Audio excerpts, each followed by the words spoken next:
Assalamualaikum warahmatullahi wabarakatuh. Selamat pagi, salam sejahtera untuk kita semua. Tujuan dibuatnya video presentasi ini adalah untuk memenuhi tugas sistem informasi akuntansi dengan dosen pengampu Bapak Dani Eskom MMSI. Pada kesempatan kali ini, kami akan menyampaikan hasil penelitian kami, yaitu analisa sistem penjualan pada PT Sumber Alvaria Trijaya Tbk. Namun sebelum kami melanjutkan ke pembahasan, izinkanlah kami memperkenalkan diri terlebih dahulu. Perkenalkan, nama saya Vina Oktaviani dengan NIM 63190206. Perkenalkan, nama saya Ariana dengan NIM 63190219. Perkenalkan, nama saya Winda Malia dengan NIM 63190026. Maksud dan tujuan pada penelitian kami adalah yang pertama, menerapkan dan mempraktikkan ilmu pengetahuan yang telah didapat dalam perkuliahan. Lalu yang kedua, membentuk pola pikir mahasiswa untuk menjadi pribadi yang memiliki wawasan dan pengetahuan. Yang ketiga, melakukan analisa mengenai sistem penjualan dan permasalahannya yang dihadapi. Dan yang keempat, untuk memenuhi tugas sistem informasi akuntansi. Informasi akuntansi. Sistem informasi akuntansi sendiri merupakan bagian yang tidak terpisahkan dalam sebuah kegiatan keuangan setiap usaha.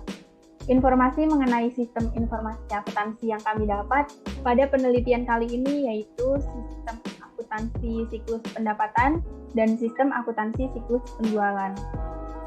Sistem akuntansi siklus pendapatan yaitu adalah perusahaan untuk melakukan pencatatan, proses penyimpanan, pengolahan, dan menghasilkan informasi keuangan secara efisien dan efektif.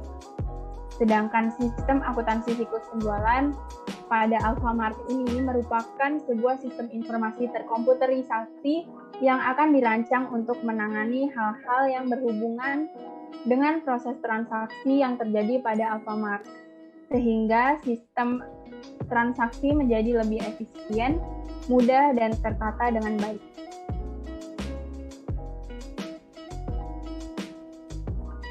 PT Sumber Alvaria Trijaya Tbk merupakan salah satu perusahaan terbesar yang bergerak di bidang perdagangan dan distribusi yang memasuki sektor retail minimarket di Indonesia. Saat ini, Alfamart merupakan salah satu yang terdepan dalam usaha retail, dengan melayani lebih dari 3 juta pelanggan setiap harinya di hampir 10.300 gerai yang tersebar di Indonesia. Alfamart menyediakan barang-barang kebutuhan pokok dengan harga yang terjangkau, tempat belanja yang nyaman, serta lokasi yang mudah dijangkau. Trijaya Tbk merupakan perusahaan swasta yang bergerak dalam bidang distribusi eceran produk konsumen dengan mengoperasikan jaringan minimarket dengan nama Alfamart. Jaringan minimarket terdiri dari perseroan berkomitmen untuk mengembangkan jaringan gerai di seluruh wilayah, menganalisa potensi seluruh wilayah baik di Jawa dan luar Jawa, dengan memperhatikan lokasi-lokasi baru yang strategis dalam rangka pengembangan bisnis perseroan. Struktur organisasi pada PT Sumber Alvaria Trijaya yaitu yang pertama di atas ada Board of Commissioner, lalu di bawahnya ada Board of Director, dan di sini ada Audit Committee, lalu di bawahnya ada Corporate Audit dan Corporate Legal. Untuk mengawasi pada bagian operation, marketing dan business development, merchandising dan property development. Lalu ada finance, human capital, franchise dan corporate affairs.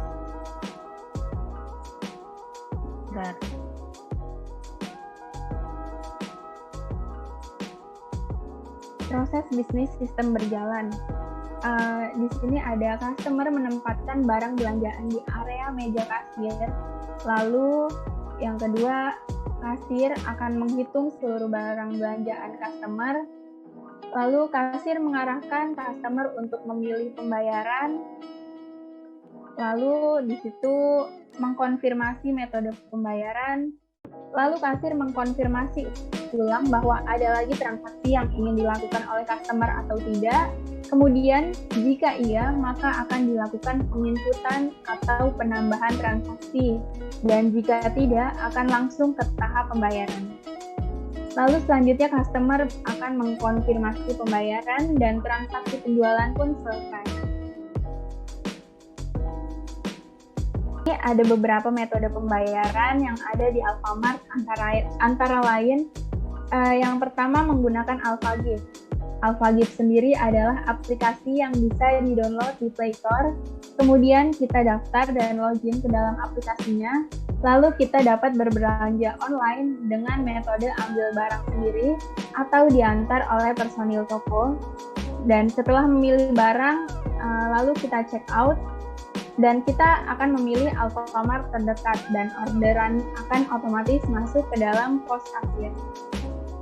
Lalu yang kedua ada metode pembayaran dengan menggunakan cash, di mana kasir akan men-scan belanjaan customer, lalu kasir menginput jumlah uang customer dengan mengklik atau mengetiknya langsung.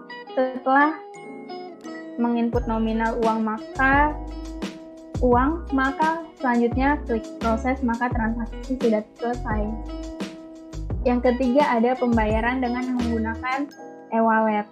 Cara pembayarannya sendiri adalah dengan cara membuka aplikasi merchant dan pilih metode bayar di Alfamart. Selanjutnya, customer memberikan barcode kepada kasir hingga ada tulisan sukses, maka transaksi berhasil. Lalu yang keempat adalah pembayaran dengan metode card, di mana metode card ini dibagi menjadi dua jenis, yaitu metode pembayaran dengan menggunakan card link, yaitu seperti Bank BNI, Mandiri, dan BRI. Yang kedua, metode pembayarannya dengan menggunakan kartu BCA. Dan yang kelima, metode pembayaran dengan menggunakan voucher, di mana di Alfamart sendiri terdapat dua voucher, antara lain yaitu voucher Alfa Family dan voucher Sodeko. Dan untuk pembahasan selanjutnya akan dilanjutkan oleh teman saya, saudari Ariana. Nama saya Ariana. Di sini saya akan menjelaskan use case diagram. Use case diagram yaitu satu dari berbagai jenis diagram UML, Unified Modeling Language, yang menggambarkan hubungan interaksi antara sistem dan aktor. Use case dapat dideskripsikan tipe interaksi antara si pengguna sistem dengan sistemnya. Di sini pertama ada customer menuju pos kasir, yaitu dengan membawa barang belanjaan mereka, dan kedua kasir akan bertanya customer akan bayar dengan metode apa. Metode yang digunakan di Alfamart yaitu ada dompet digital, yaitu ada Shopee, GoPay, ataupun Aku Laku. Kedua ada voucher, yaitu voucher Sodexo atau Alfa Family. Dan ketiga ada metode pembayaran dengan ATM, yaitu dengan debit atau kredit. Dan keempat ada metode dengan AlphaGift, yaitu bisa berbelanja di rumah dan diantar ke rumah, atau berbelanja di rumah tetapi mengambil barangnya di Alfamart. Diagram yaitu rancangan aliran aktivitas atau aliran kerja dalam sebuah sistem yang akan dijalankan. Activity diagram juga digunakan untuk mendefinisikan atau mengelompokkan aluran tampilan dari sistem tersebut. Activity diagram memiliki komponen dengan bentuk tertentu yang dihubungkan dengan tanda panah. Panah tersebut mengarah ke urutan aktivitas yang terjadi dari awal hingga akhir. Dalam contoh, activity diagram di sini yaitu warehouse, ada toko, customer, kasir, dan keuangan. Nah, awal mula warehouse mengirimkan barang menuju toko yang dibawa oleh driver. Selanjutnya oleh personel toko menurunkan barang-barangnya dan menyesuainya. Setelah customer membawa belanjaan mereka ke kasir men-scan barang-barang belanjaannya dan menawarkan kepada customer ingin menggunakan metode pembayaran apa. Pada metode pembayaran di toko, di sini ada 3 macam pembayaran, yaitu menggunakan metode pembayaran tunai, atau menggunakan metode pembayaran debit dan kredit, ataupun menggunakan metode pembayaran dengan wallet. Selanjutnya, setelah customer memberitahu metode pembayarannya, kasir membuka menu pembayaran hingga struk keluar. Maka di situ transaksi belanja berhasil. Analisis masukan adalah analisis atau penguraian masalah yang dilakukan terhadap semua data atau informasi yang berfungsi sebagai data input sehingga menghasilkan proses dan kemudian akan ada hasil dari sebuah proses itu sendiri. Data persediaan barang masih didapat ketika kasir atau pejabat toko memberikan data laporan kepada bagian gudang. Nama masukan. Data laporan barang datang yaitu berfungsi sebagai catatan barang masuk dengan sumbernya dari pejabat, medianya adalah nota, distribusinya yaitu pejabat, frekuensinya yaitu setiap permintaan barang, gudang akan mengirimkan barang. Keterangan berisi daftar barang yang dipesan oleh toko.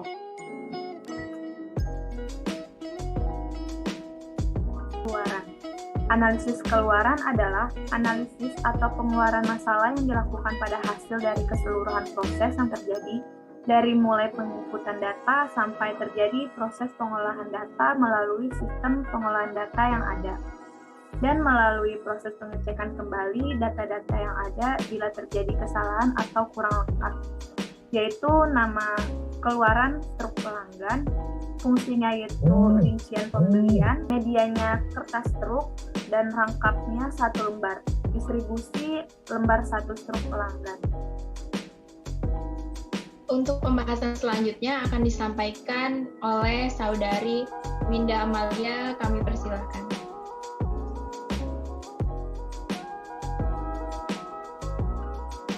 Saya Winda Amalia ingin melanjutkan pembahasan dari tes sumber Alvaria Trijaya Tbk. Di sini adalah spesifikasi sistem komputer. Sistem komputer terdiri dari 3 komponen utama, yaitu perangkat keras hardware, perangkat lunak software, dan pemakaiannya yaitu brainware. Ketiga komponen ini saling mendukung satu sama lain agar sistem dapat berjalan dengan baik. Berikut ini penjelasan mengenai komponen-komponen yang ada dalam sistem komputer. Berikut adalah perangkat lunak yang digunakan pada PT Sumber Alvaria Trijaya Tbk. Yaitu di sini ada Windows 7 Enterprise Edition 32 bit. Yang kedua adalah Visual Paradigm for UML 6,4, dan selanjutnya Notepad, selanjutnya ada XIMPP, selanjutnya ada Google Chrome atau browser, dan yang terakhir adalah 4 Android.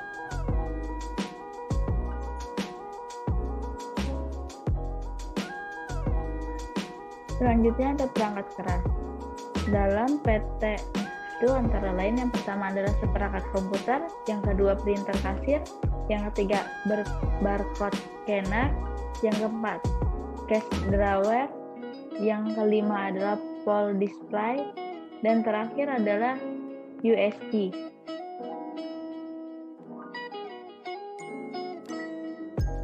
Selanjutnya di sini ada permasalahan pokok dan pemecahan masalah. Permasalahan yaitu bisa dibagi menjadi 4 bagian.